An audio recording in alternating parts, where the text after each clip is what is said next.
100 na iPhone 17 Pro Max na ipamimigay ng libre. Sounds like a dream, di ba? Sino nga naman ang tatanggi sa mamahaling cellphone na ibinibigay ng walang bayad? Pero kamakailan lang, naging mainit ang usapan sa social media dahil sa pinakabagong mega giveaway ng sikat na vlogger at aktres na si Ivana Alawi. Hindi dahil sa sobrang galante niya, kundi dahil sa isang mechanics na nagpataas ng kilay ng marami, ang pag-follow sa isang kilalang online gambling platform. Para sa mga hindi pa updated, nag-post si Ivana ng isang malaking pamimigay ng cellphone minus 100 units ng pinakabagong iPhone ng iPhone 17. Siyempre, dumagsa agad ang milyong comment, reaction at shares mula sa mga humihiling na mapili. Pero nang basahin ng mga netizens ang mechanics, lumabas na sponsored pala ito ng isang malaking online casino at bingo platform.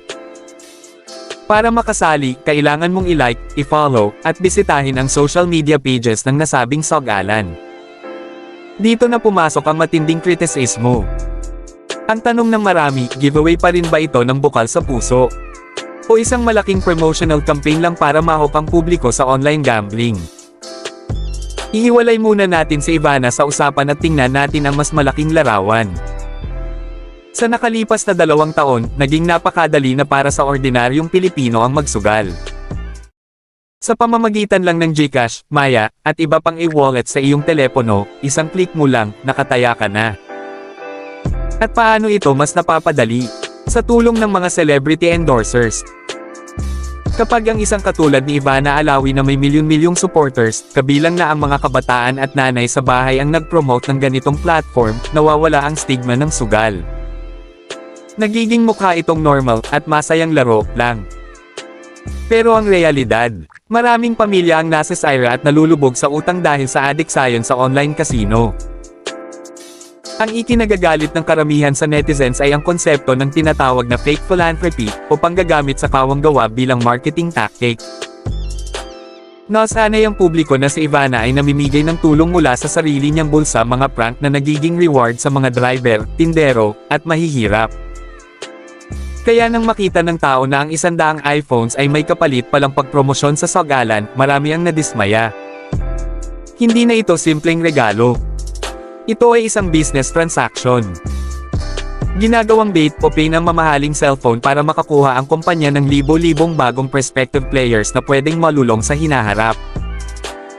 May legal na lisensya ang mga gambling platforms na ito mula sa PAGCOR, kaya hindi natin masasabing illegal ang ginagawa nila. Pero ang usapin dito ay hindi lang tungkol sa kung ano ang legal, kundi kung ano ang ethical. Bilang isang mega influencer, may kasamang malaking responsibilidad ang bawat post at endorsement. Pondo man ito ng sponsor, ang pangalan at tiwala ng tao kay Ivana ang dahilan kung bakit magkiklik ang milyon-milyong followers niya doon sa link ng sogalan. Kamakailan lang, nanalo si Ivana Alawi ng 2 parangal sa kauna-unahang FAMAS Broadcast Arts Awards, ang Best Public Service Show at Best Host for Public Service.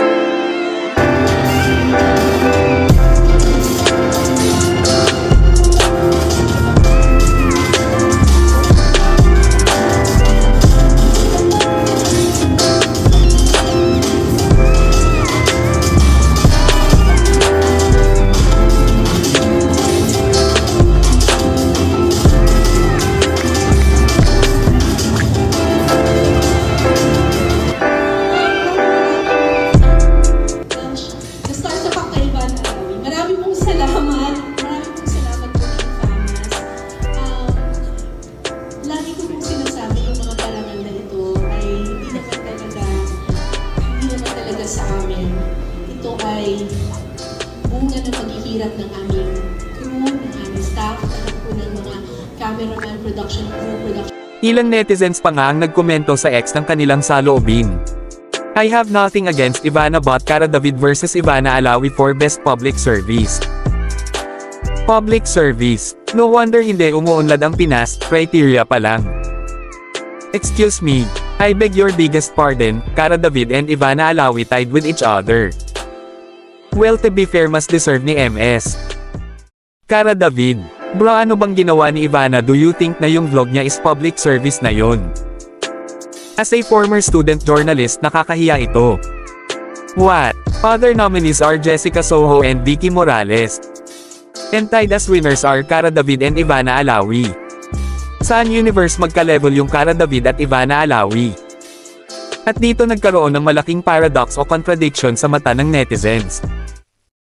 Sa isang banda, kinikilala ang kanyang platform dahil sa pagtulong sa kapwa at pagpapakalat ng positibong content. Pero sa kabilang banda naman, ginagamit din ang kaparehong platform para ma-expose ang milyon-milyong followers kabilang na ang mga kabataan at pamilyang Pilipino sa mga serbisyo ng sugal na nakakasira ng buhay at kabuhayan. Sa dulo ng araw, walang masamang kumita ng pera o tumanggap ng sponsorship. Pero bilang mga tagapanood at followers, kailangan din nating maging kritikal. Bago natin i-click ang follow button para sa pagkakataong manalo ng cellphone, tanungin natin ang ating sarili, ano ba talaga ang totoong presyo ng libreng iPhone na ito? Kayo, anong opinion nyo sa issue na to? Pabor ba kayo sa ganitong giveaways o dapat nang limitahan ang pag-promote ng sugal sa social media? I-comment nyo ang saloobin nyo sa ibaba.